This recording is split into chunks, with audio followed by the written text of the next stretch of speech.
আমাদের সমস্ত সংস্কার কার্যক্রম চলছে আমাদের মাননীয় প্রধান উপদেষ্টা ডক্টর মোহাম্মদ ইউনূসের নেতৃত্বে। আমরা একটা টিমের মতো কাজ করছি। কয়েকটা তথ্য আপনাদের জানানো জরুরি মনে করছি। প্রায়ই দেখি আপনার অনেকে বলে যে সংস্কার কই হচ্ছে বা কবে হবে, অনেকে বাইরে থেকে বলেন, ভেতর থেকে বলেন। কয়েকটা জিনিস পরিষ্কার করা প্রয়োজন।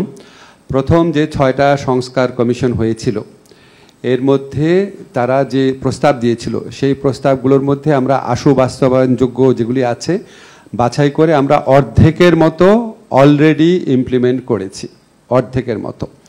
এবং আমাদের যে লক্ষ্য আছে ডিসেম্বরের আগে ইনশাআল্লাহ আমরা অন্তত 70% মতো কমপ্লিট করে যেতে পারবো।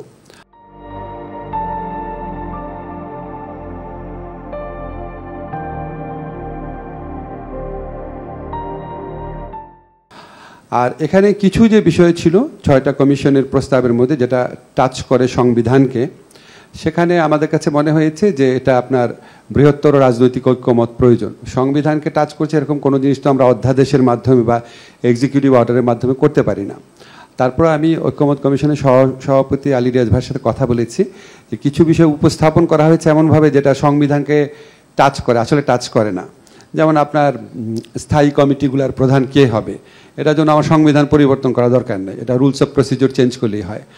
তারপর আপনার সংস্কার প্রস্তাবগুলোর মধ্যে কিছু বিষয় রিপিটেশন ছিল, কিছু জিনিস ছিল মনে হয়েছে আমাদের কাছে খুব গুরুত্বপূর্ণ না। যেমন ধরেন দুর্নীতির কৌশলপত্র প্রণয়ন, এটা একটা রুটিন ফাংশন। তো অনেকগুলো আছে রুটিন ফাংশন, শুনলে মনে হয় অনেক 850, আসলে 850 না। এখানে কিছু আছে রুটিন ফাংশন, কিছু আছে এক্সিকিউটিভ অর্ডারের মাধ্যমে করা সম্ভব, কিছু আছে অর্ডিন্যান্সের মাধ্যমে করা সম্ভব, কিছু আছে এটা অর্ডিন্যান্সের মাধ্যমে সম্ভব না, বিকজ দে টাচ আপন কনস্টিটিউশনাল ইস্যুস। এইটা হচ্ছে 6টা কমিশনের ব্যাপারে। আর 5টা কমিশনের ব্যাপারে আপনাদের নিশ্চয়ই অনেক প্রশ্ন থাকবে যে 5টা কমিশনের বিষয় নিয়ে আমরা কী করছি। আসলে 5টা কমিশনের বিষয় নিয়ে আমাদের ফয়জুল কবির খান ভাই আছেন, আমাদের ওয়াহিদুদ্দিন মাহমুদ স্যার আছেন, ওনাদের নেতৃত্বে ওই 5টা কমিশনের কোন জিনিসগুলো আমরা বাস্তবায়ন করতে পারি সেই লক্ষ্যে ইতিমধ্যে কাজ হচ্ছে, কিছু কাজ অলরেডি শুরু হয়েছে। আপনারা সময় বাড়ানোর কথা বলেছেন, আমি শুধু আপনাদের একটা দিক নির্দেশ করব। যেহেতু আমরা অবিচল আছি ফেব্রুয়ারির প্রথমার্ধে নির্বাচনের ব্যাপারে, এ ব্যাপারে আমাদের কোনো রকম কোনো দ্বিতীয় চিন্তা নাই। অনেকবার বলা হয়েছে এই টাইম লাইন নিয়ে।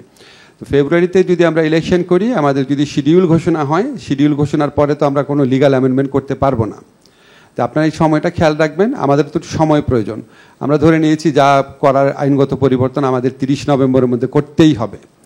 এখন কারণ আপনারা জানেন শিডিউল ঘোষণা হয়ে গেলে নির্বাচন প্রক্রিয়াকে প্রভাবিত করতে পারে, এই ধরনের কোনো আইনগত পরিবর্তন করা যায় না। ফলে আপনারা খুব ইনডিফিনিট সময় পাবেন, এটা বোধহয় আমার মনে হয় না। আর লাস্ট একটা কথা বলে শেষ করছি, কিছু সময় হয়তো বাড়ানো যেতে পারে, এটা স্যার সিদ্ধান্ত নেবেন। লাস্ট একটা কথা বলি, আমার কাছে মনে হয়েছে আপনাদের কথা শুনে খুব আশাবাদী ফিল করি। আপনারা সবাই চান একটা ভালো সলিউশন হোক, সবাই মিলে ঐক্যমতের মাধ্যমে হোক। তো আমি একটা জিনিস বিশ্বাস করি, একটা হাদিস আছে, অবশ্যই কর্মের ফলাফল নিয়তের উপর নির্ভরশীল। সবচেয়ে বড় ইম্পর্টেন্ট জিনিস হচ্ছে মানুষের নিয়ত।